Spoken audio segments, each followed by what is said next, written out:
कुठे नेऊन ठेवला माझा देवळा तालुका? मुंबई आग्रा नॅशनल हायवे क्रमांक 3 ते राज्यमार्ग क्रमांक 22 कळवण वघई जोडणारा अतिवाहतुकीचा दळणवळण मार्ग नॅशनल हायवे क्रमांकापासून 3 पासून पावजेदादा फाटा, खारीपाडा, धोबीघाट काही वर्षापूर्वी एसटी बस, ऑटो रिक्षा विहिरीत कोसळून अनेक निष्पाप जीव यमसदनी गेले होते.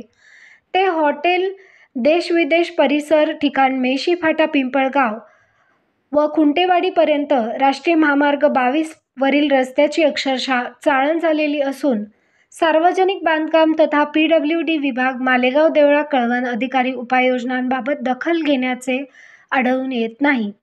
मी स्वतः यापूर्वी अनेकदा सोशल मीडियावर तक्रार दाखल केलेली आहे, पण संबंधित अधिकारी मूग घेऊन गप्प आहेत. राष्ट्रीय महामार्ग 22 रस्त्यावर रोज अनेक लहान मोठे अपघात घडत आहेत.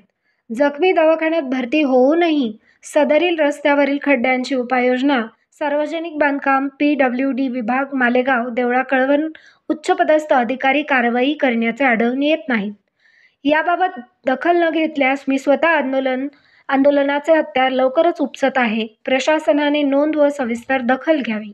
महाराष्ट्र 7/12 न्यूजसाठी सोपान गोसावी, प्रतिनिधी. ग्राम विकास समिती दैवत. मी आज राज्यमार्ग क्रमांक 22 हा रस्ता कळवण वघई ते पूर्व साईडला नॅशनल हायवे क्रमांक 3 येथे मिळतो. काही वर्षापूर्वी याच रस्त्यावर हॉटेल, देश-विदेश या ठिकाणी एसटी बस आणि ऑटो रिक्षा या विहिरीत या खड्ड्यांमुळे गेलेली होती. तरी आज अधिकारी वर्ग या खड्ड्यांची दखल घेत नाही. रोज ना रोज अपघात इथे लहान मोठे घडत आहेत. अनेक नागरिक, वाहन चालक, मोटरसायकल चालक हे दवाखान्यात भरती होत आहेत. मात्र PWD प्रशासन, मालेगाव, देवळा, कळवण हे याबाबत यांना कोणतीही सोय सुतक नाही व ते दखल आणि काळजी घेत नाही. तरी या प्रशासनाने दखल घेऊन त्वरित हे खड्डे बुजवावेत. धन्यवाद.